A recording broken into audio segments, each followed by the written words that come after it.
I stopped eating. I stopped going to class. I sat by the door for hours, listening. No knocking.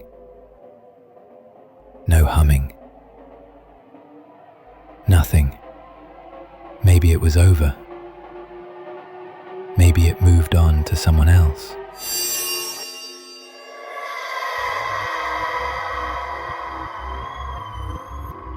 You are listening to the Fearcast. This is not a drill. I repeat, this is not a drill.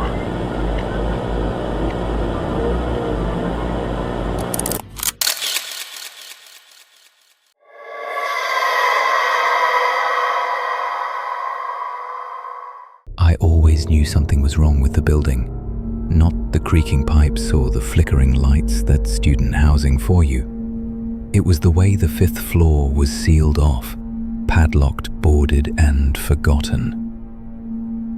When I first moved into Grayson Hall, they told us the 5th floor had been condemned years ago, unsafe, off limits. It didn't bother me at the time. I had other things to worry about. My name's Ethan, sophomore. I'm just a guy trying to survive college, chasing deadlines and caffeine highs.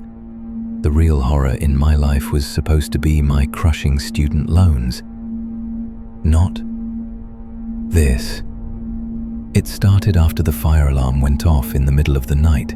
Everyone evacuated into the freezing courtyard, groggy and annoyed, but there was no smoke, no fire, just a false alarm. Except when we came back inside, the elevator panel was different. The 5th floor button was lit. Everyone laughed it off. The 5th floor didn't work. The doors wouldn't open. It was just a glitch. I told myself the same thing until it happened again and again. Every night, same time, 2:03 a.m. The 5th floor would light up. The elevator would creak upwards, and when it came back down, the panel would show that someone had pressed it from the inside. I started seeing her, a girl, pale, always in the corner of my eye, always near the elevator. Her hair was long and dark, her clothes looked like they belonged to another decade. When I turned to look, she was gone. The more I noticed her, the more things spiraled. My nights became restless, the pounding on my door at 2:03 a.m., always stopping when I checked. I started hearing whispers in the stairwell. I thought I was losing my mind, and then the messages started. Handwritten notes slipped under my door. 5. Come up. Let me out. I tried showing them to campus security, but by the time I brought anyone back, the notes were gone. The guards laughed me off. Paranoia, sleep deprivation, overwork. But it wasn't just me. Liam, the quiet guy 2 doors down, pulled me aside one evening. Have you seen her too? His eyes were sunken, his hands shook. He told me about forcing the elevator to the 5th floor, about seeing the fully furnished hallway, about hearing the girl ask him to bring someone else. He left. He never returned. His room? Emptied overnight. Administration said he transferred. No trace. I couldn't let it go. That's when I met Tyler, the bold transfer student who thought the stories were hilarious. He dragged me into it. We pried open the elevator panel, bypassed the system, and went up. The hallway was still intact, dusty, but like someone still lived there. Room 505's door creaked open on its own. Inside, there were photos taped to the walls of people from our dorm, sleeping, eating, walking. Photos of Tyler and me, taken tonight. The elevator dinged. She was there, soaked, pale, face obscured by wet hair, smiling too wide, with black, hollow eyes. She whispered, "I found you." The lights burst. Tyler and I sprinted, her pounding footsteps chasing us. The elevator doors slammed shut just in time. As we crashed into the ground floor, we swore never to return. We packed up, moved across campus. For a few days, it was quiet. Then, the pounding returned. Not at my door, at Tyler's. He stopped answering my texts. When I went to his room, it was empty. A note was taped to his door. I found someone else. I moved again, changed schedules, avoided elevators, but every night, at 2:03 a.m., the elevator still stops on my floor. The knocks are back, soft at first, then louder. Another note appeared under my door. It's your turn. I can hear her now, just outside, knocking, whispering, stay with me. And the worst part? I think I want to open the door. One night I couldn't take it anymore. I shoved a chair under the doorknob and barricaded myself inside. But the knocking never stopped. It echoed through my bones, like it wasn't coming from the door at all. It was coming from inside the walls. I covered my ears, blasted music, but I could still hear her humming that same soft, hollow tune I'd heard in my nightmares. My phone buzzed, a text from Tyler. I hadn't heard from him in weeks. The message was just a live photo, a blurry, dark hallway. The elevator doors wide open on the 5th floor.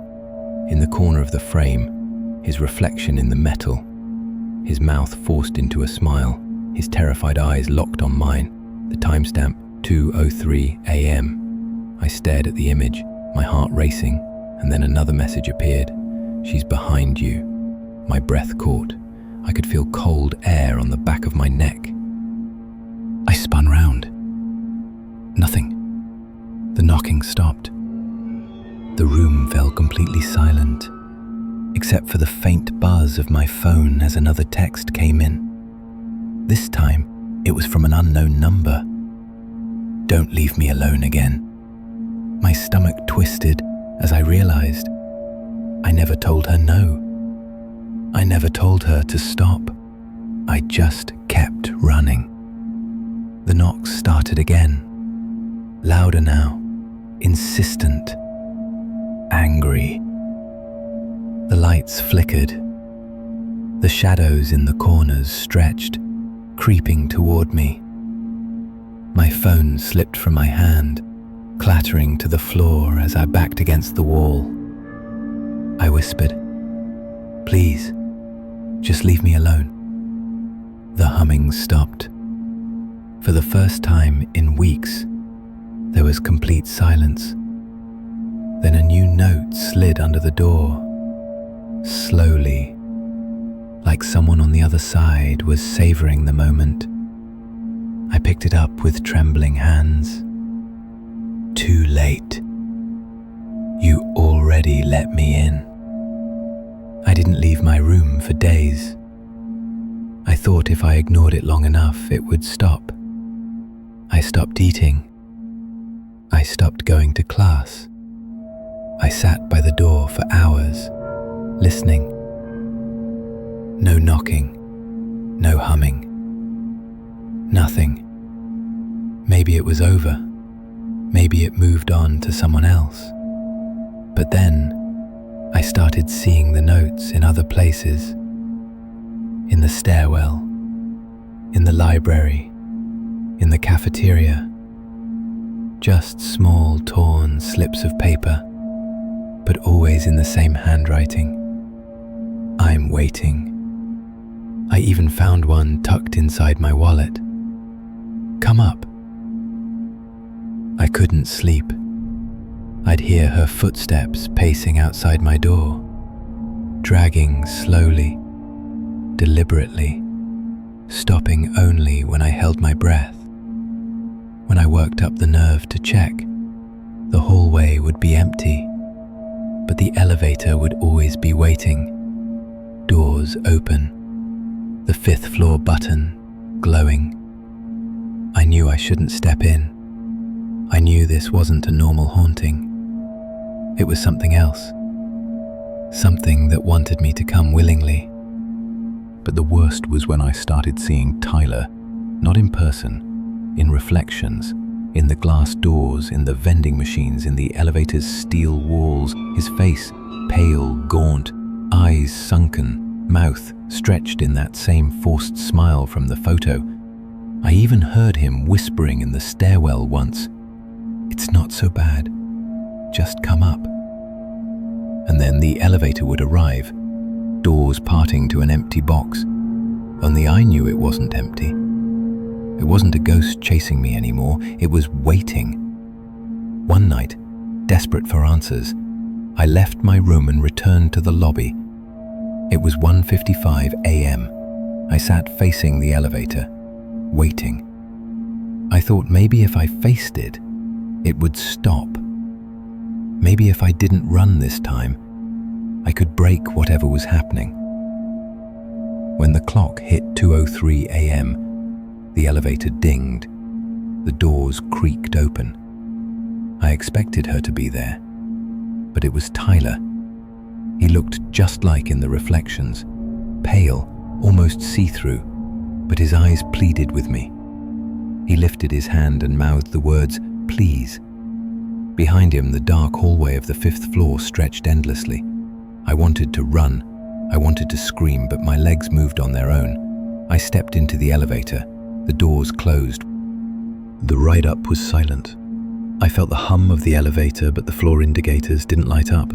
When the doors opened, the hallway was just as I remembered it. Dusty, old, intact. Tyler was waiting. "You came," he whispered. "I told her you would." "Tyler, what is this? What's happening?" He looked past me, eyes dark. "She's lonely. She needed someone else." I turned and she was there. Close, too close. I stumbled back, but the elevator doors were gone. There was no elevator anymore, just an endless hallway behind me, endless hallway ahead. Her mouth twisted into that horrible smile. "Stay with me." The walls around me pulsed, breathing, like something alive. Tyler backed away slowly, his face blank now, his movements stiff, like a puppet. I ran. I sprinted down the hallway, the lights flickering wildly as the walls seemed to stretch further. Her footsteps echoed behind me, soft and steady, never rushing. She didn't need to run. She already had me.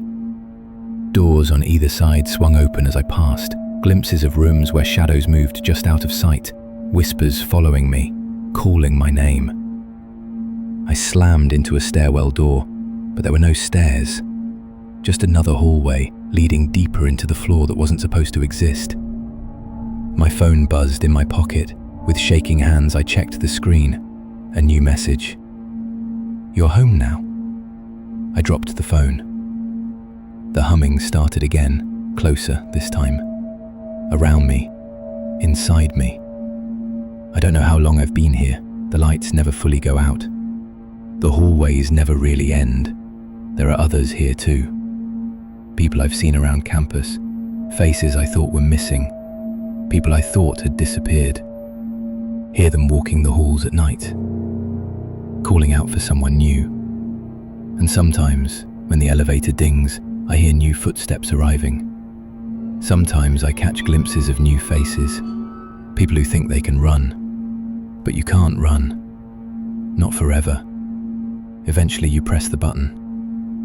Eventually, you come home.